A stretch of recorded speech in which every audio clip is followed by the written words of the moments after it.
Hello, everybody. My name is Stepan Karataev. I'm CTO at Effective. Sorry for this little delay with our webinar, but now I think everything's ready and we can get started. Before we start, please note that your mics are switched off, but you can always ask your questions using the Q&A button at the bottom of your screen. And I'll address your questions during a dedicated Q&A session at the end of the webinar.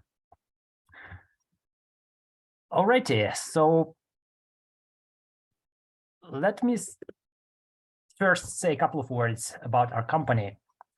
It's called Effective, and I like to call it a TILT company, where TILT stands for technology, interpretation, localization, and translation.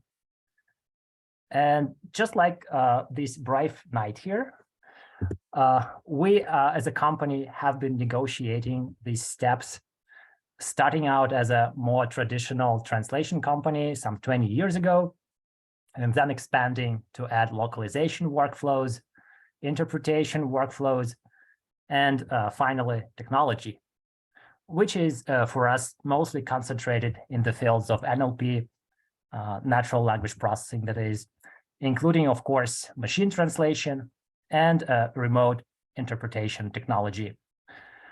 It is supported by our R&D division and a development team. So we, in most cases, we're able to not just generate ideas, but also implement them. Okay, enough about us. Let's switch back to the topic of our today's webinar. And at the heart of it lies this problem. You can see it on this slide, presented as a question. Who gets to make decisions about the use of machine translation?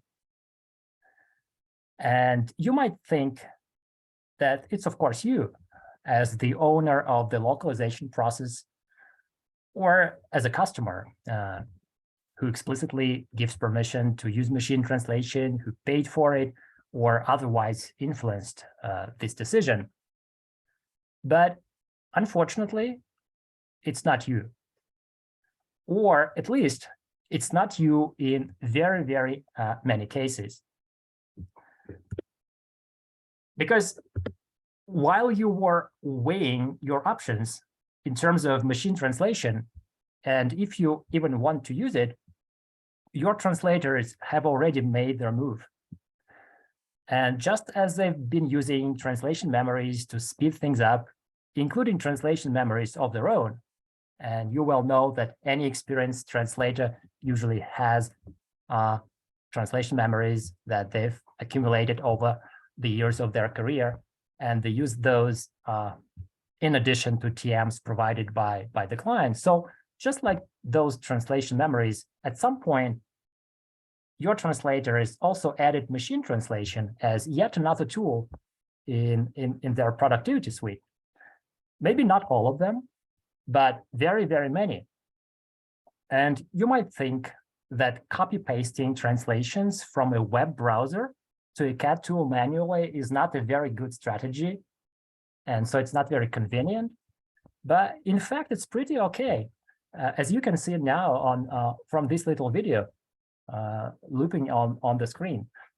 So I just got a CAT tool here on the left, a web browser on the right, just divided the screen in two halves and keep going back and forth. And this process can be even further accelerated using hotkey macros to facilitate this exchange between a CAT environment and an online translator. So it's not a barrier at all if you, as a translator, believe that machine translation can help you in your work. And the truth is, the majority of your translators or linguists, to use a broader term, do that, whether you like it or not. It's just way too simple to be ignored by someone who wants to increase their productivity. And obviously, most translators do. Okay, so hopefully we now realize this problem or you might still have your doubts about whether it really exists on such a broad scale, or it's just an exaggeration and nothing like that has ever happened to your localization program. But in any case, the realization that the problem might be real is the first step towards a solution. So what kind of a solution could that be?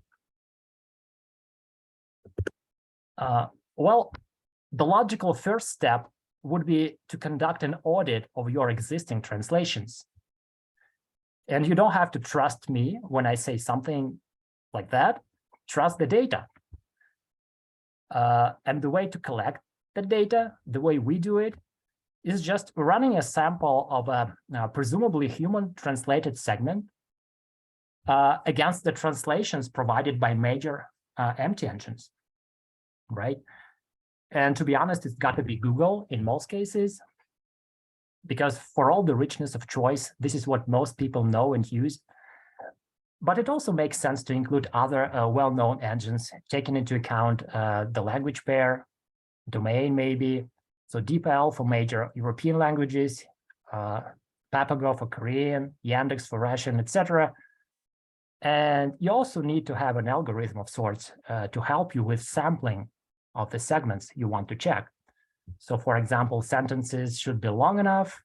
Otherwise, it's very likely they might coincide with machine output just accidentally.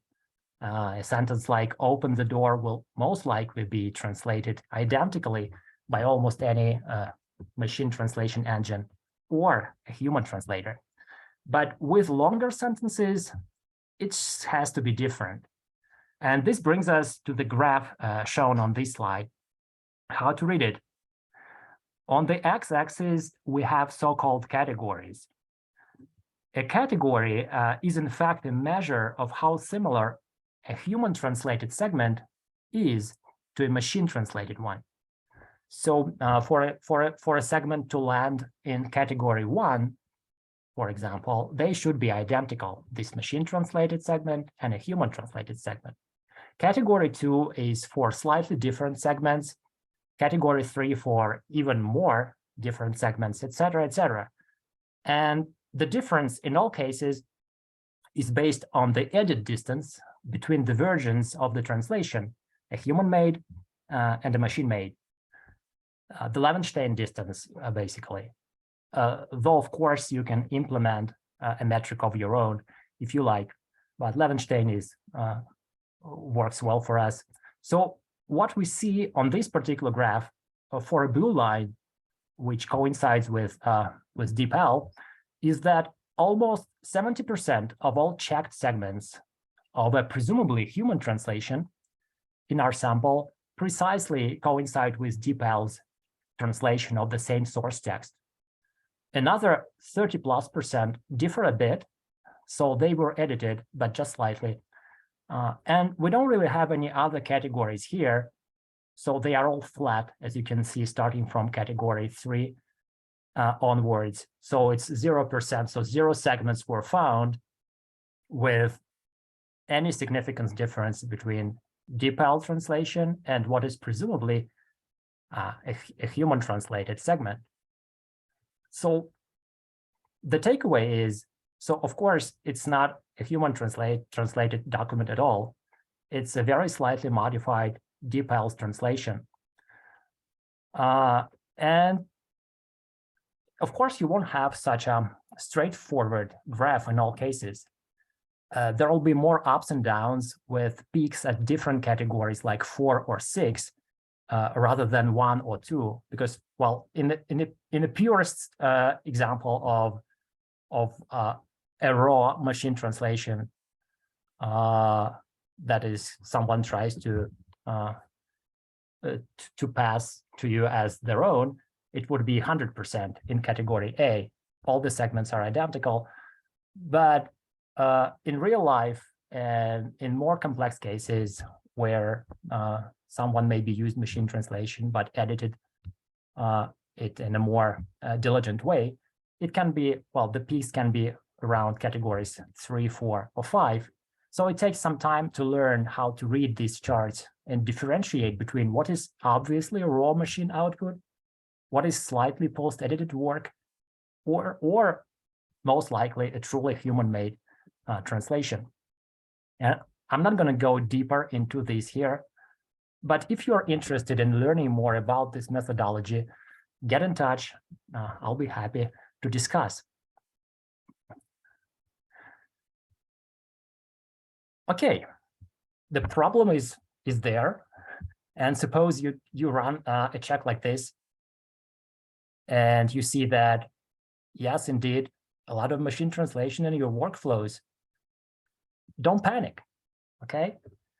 Look at this from a different perspective.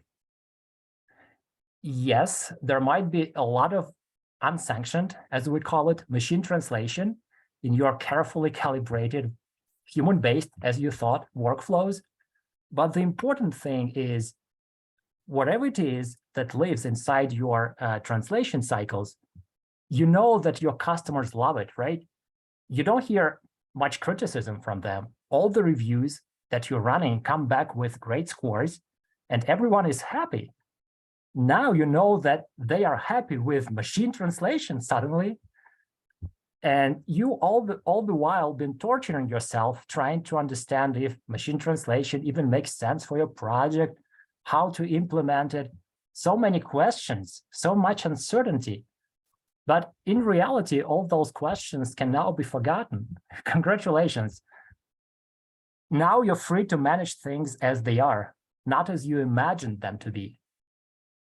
The fact is that you're already running an excellent MT-based program without even knowing it. Now that you're aware of it, it can only become better and better and better. So it's a good thing. Okay. Now that you're determined to run things differently, I hope so, the first thing you need to do is to lead the process and not just to follow your translators or whoever it is. And by no means did I want to say that machine translation is a perfect solution for all your cases. Nothing can be farther from the truth, but you need to do several things.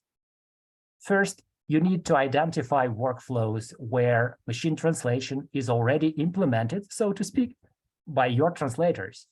Second, for each workflow, decide if it should now become an official MT workflow where you pre-translate everything using an MT engine of your choice and do other stuff any MT-based workflow requires. And third, you need to implement a detection mechanism to help you make sure that those workflows that you decided should be truly human-based stay that way. And to address the latter, take a look at this slide, and hopefully you already did.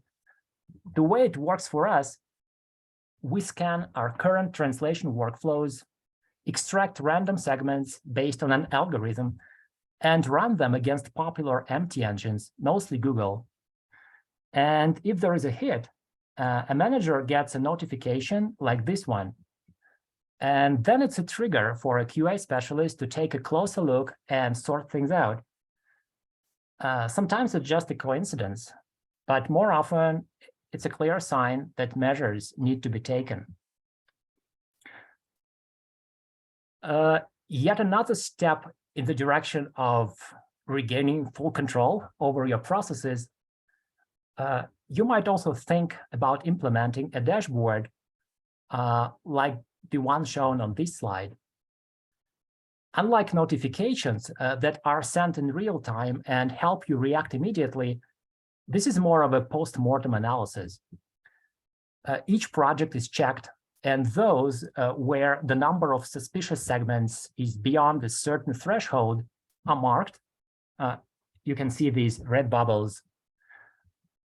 One thing that is important here, and this is an approach that I'd recommend in most similar cases,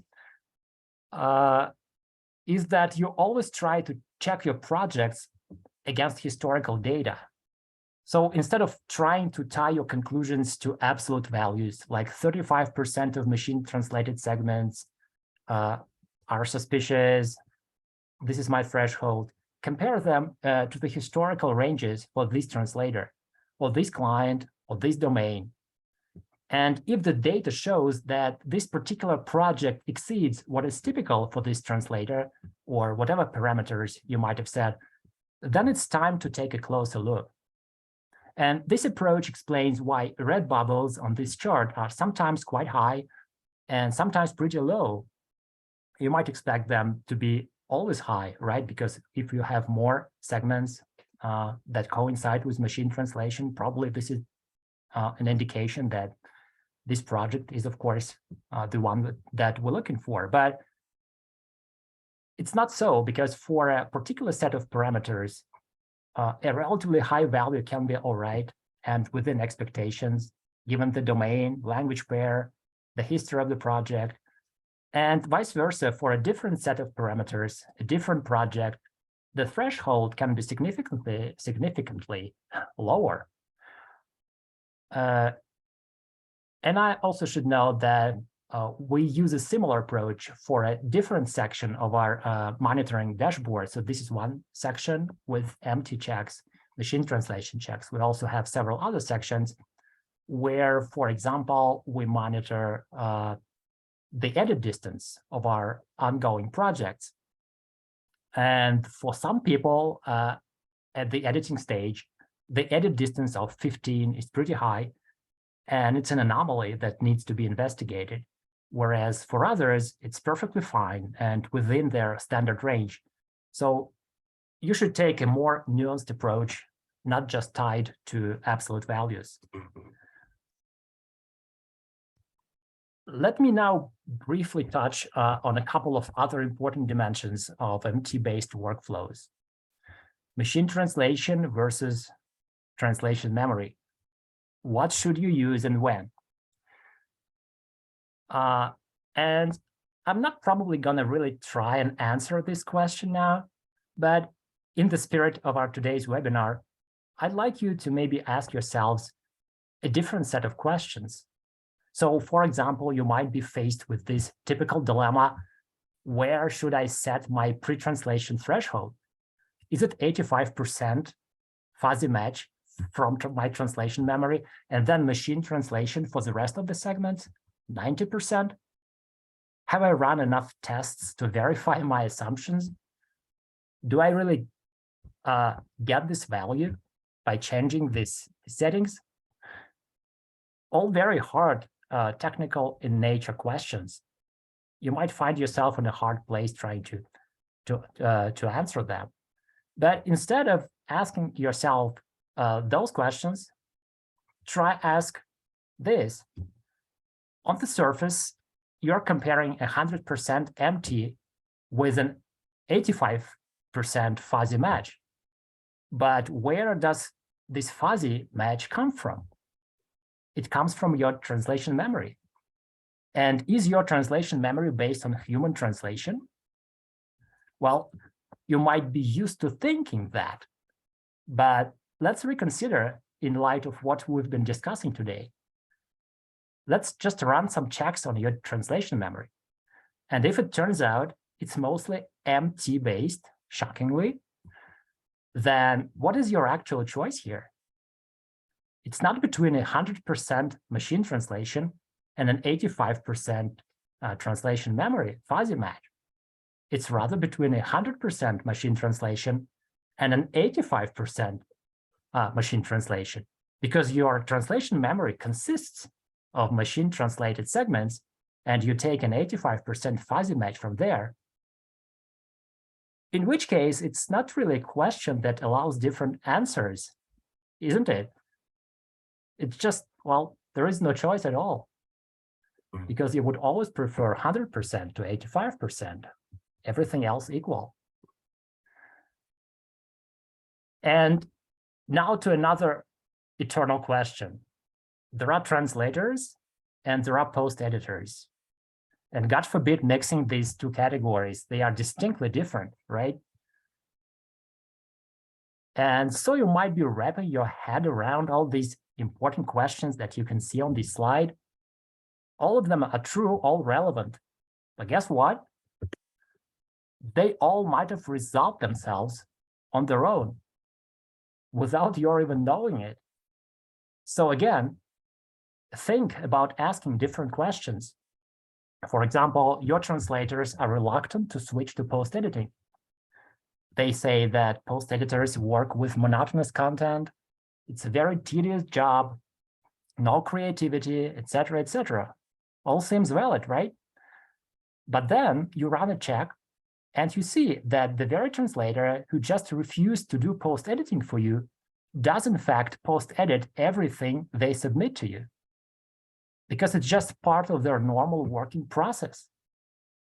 They copy-paste from Google Translate, then edit.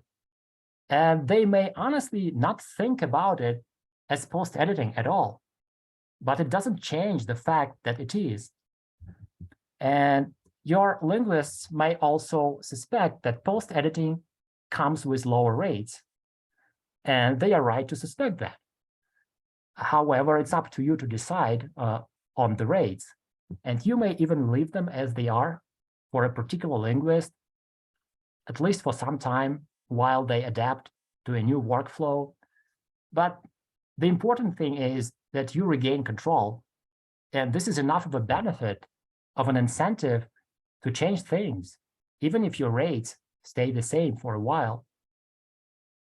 First, you can now use a model of your choosing. This is one benefit. You can train it, improve it, make things better.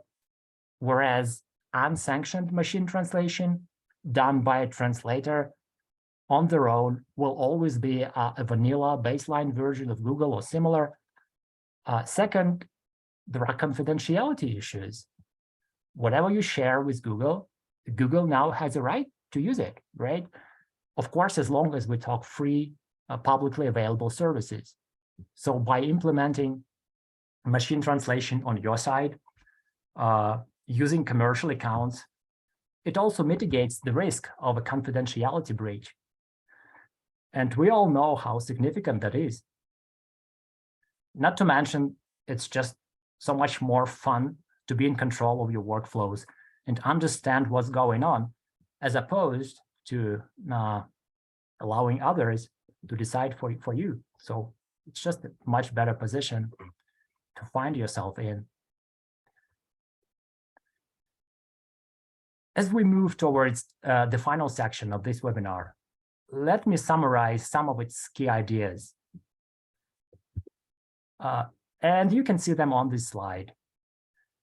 In a nutshell, one single most important thing is to embrace the reality.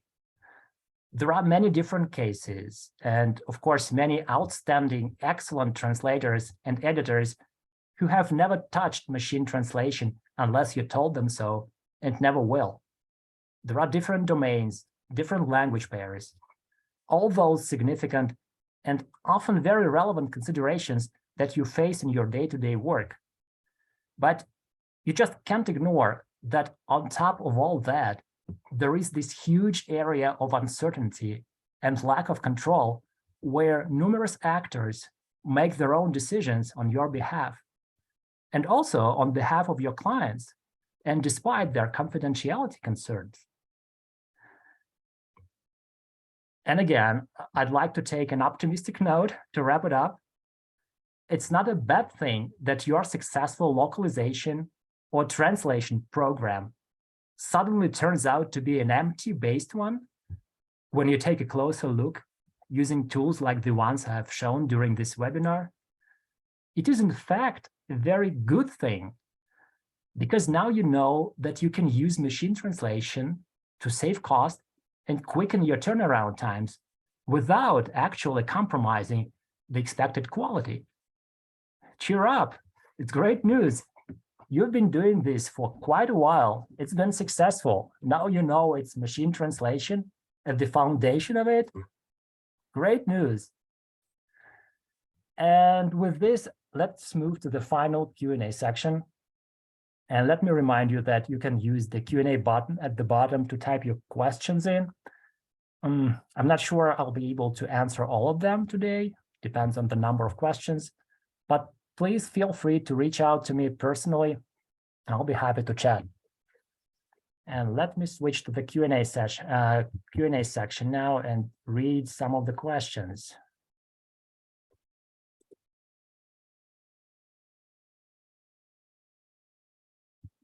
The question is, isn't it easier and cheaper to just hire trustworthy people who will not pass off an empty as a human translation? Well, I mean, it's a great question, but again, I'm not sure it's easier. I'm not sure it's cheaper. And I'm not aware of any reliable test that would tell you if this person is ethical or not.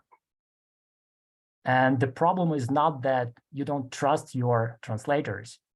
The problem is that the technology landscape has changed. And as I mentioned at some point during this webinar, many translators wouldn't even think of themselves violating anything. It's just part of their process because they are so used to it. Yes, they do post-edit. Yes, they do make changes. Yes, it's a different text after they finished their work than it was when it just was outputted by a machine translation engine. But still, it's something that you don't control. And it's something that can easily violate your confidentiality agreements with your customer, and something that can be easily improved if there is a mutual understanding between you as the owner of the process and your translator or translators as to what procedure you follow in your workflows. So there are very many problems that may arise when something like that happens on its own.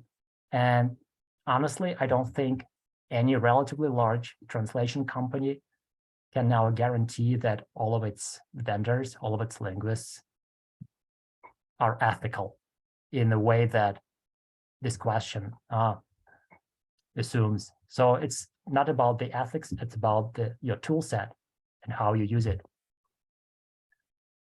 Okay, let me read another question. What are the criteria for sampling sentences for empty check? So presumably this question is about those notifications that managers are getting. And for details of what exactly is being sampled, I'd need to check with our MT team, as they are on the forefront of it. And some of it can even be proprietary, I believe. But basically, we're looking for long enough sentences and also schedule those checks so they happen periodically in a predefined cadence. So periodically scanning our workflows, sampling sentences that meet the criteria and run them against popular machine translation engines. Okay, another question. Suppose a notification of the unsanctioned use of machine translation is received. What's the follow-up? The follow-up is that the manager who received this notification gets in touch with a QA specialist, or rather this notification is also received by a QA specialist. So they are on the same page already. And then not just this sampled sentence, but the entirety of the document in question is analyzed, right? So you still need human intervention, even in relatively well-automated workflows. And for that, we use tools similar to what I showed earlier, where we run a document against popular engines and analyze the difference at a segment level.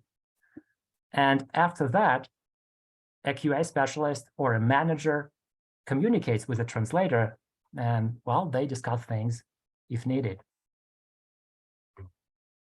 Do we have more questions? Well, at least one more. Is your dashboard for empty checks only? No, it's also for more general QA checks, like digits, inconsistencies, stuff like that, and also edit distance checks. as I mentioned, I believe during the webinar. So it's a manager's tool that gives you an overview of your projects and all their potential quality-related issues. Doesn't replace CAD tools, embedded functionality, or standalone QA tools, but rather gives you a more high-level view. Okay, do we have more questions? Probably not at this moment. Okay, that's it for today then. Thanks everyone for coming.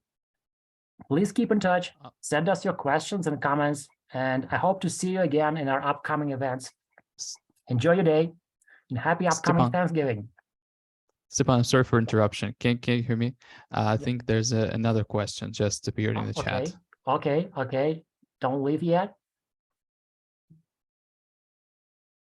Wow, a lot of those. Kind of 11th hour attempt.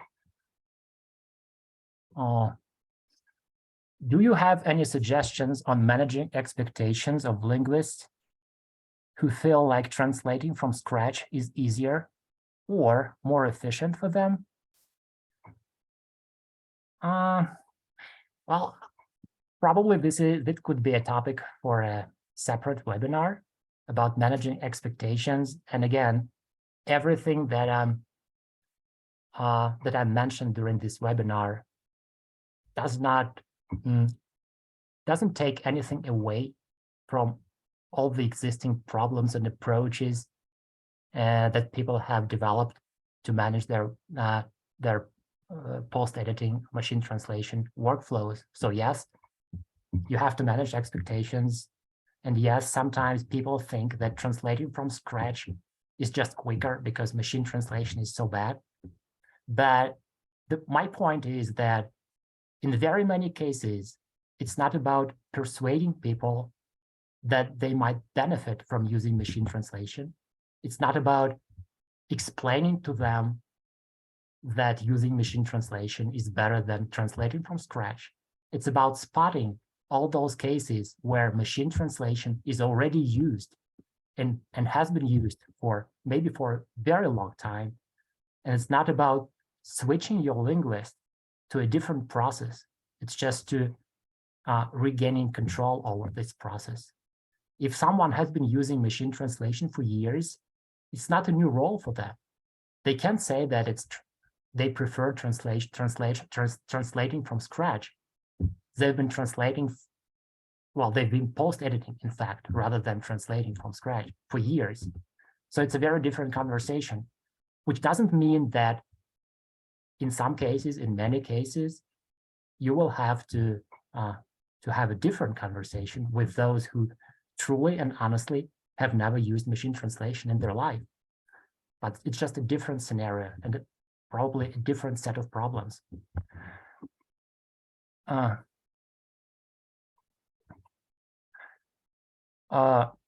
Another comment, I would say, it appears that in order to take advantage of empty and lower costs as an LSP, you need to have a more controlled environment and workflow where your post editors work. Licenses for a CAD tool for all of your post editors might render any savings on reduced MTPE rates mute.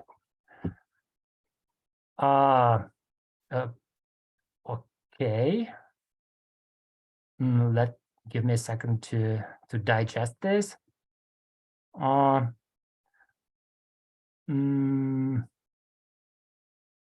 Well, first of all, I'm not sure about the second part of it, about the cost of licenses for a CAD tool, because obviously the majority of CAD tools on the market now, especially cloud-based ones, do not require you to purchase any additional licenses. So I mean, it's on an enterprise level, and you can use either as many translators as you want, or at least enough translators for your needs without paying any extra. So this is the first part that I would like to address. So I'm not sure how how these two are connected, licenses for a CAD tool and savings. And on the topic and on the question of the controlled environment, well, yes, this is true that you can create an environment where, for example, copy pasting is forbidden.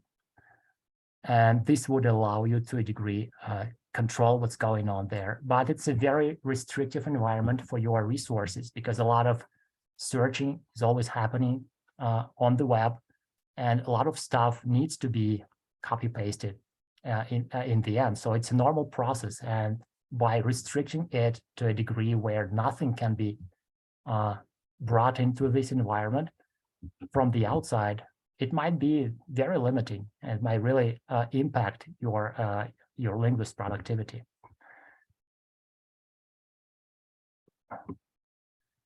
Another question: are you aware that red pill is a slang code for misogyny?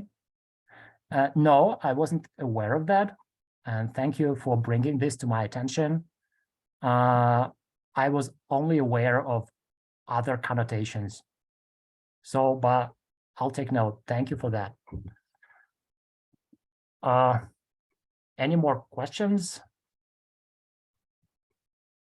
Probably not. So this time, again, well, this is the end of this webinar. And again, thank you all for coming, and enjoy your day, and see you in our upcoming webinars. Bye-bye.